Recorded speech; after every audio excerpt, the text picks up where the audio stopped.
So In-N-Out has been my favorite restaurant so far. I know, it sounds like a Californian, but I just like how most of the food it's more fresh.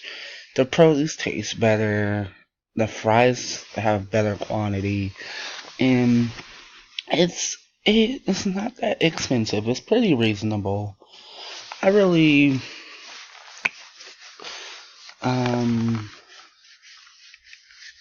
love that I can go in and do any type of curation that I want, and it won't be super expensive. Like if I get a 4 for $4, it's like $6, $7, and like a double double is like three something. Like it's very reasonable, especially when you're a college student like me and you need something cheap, and it's also more convenient. Even though the lines are super long sometimes, if you go in, you will likely get your food in a timely manner.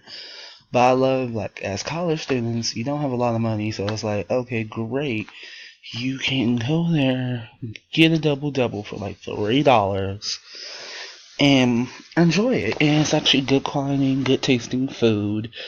I also love that they stay open late. So if you want to hang out with friends, you don't know where to go, you go In-N-Out, go to In-N-Out, have dinner with them, you laugh, you talk, and then you go from there. Just love that. It's such a welcoming vibe.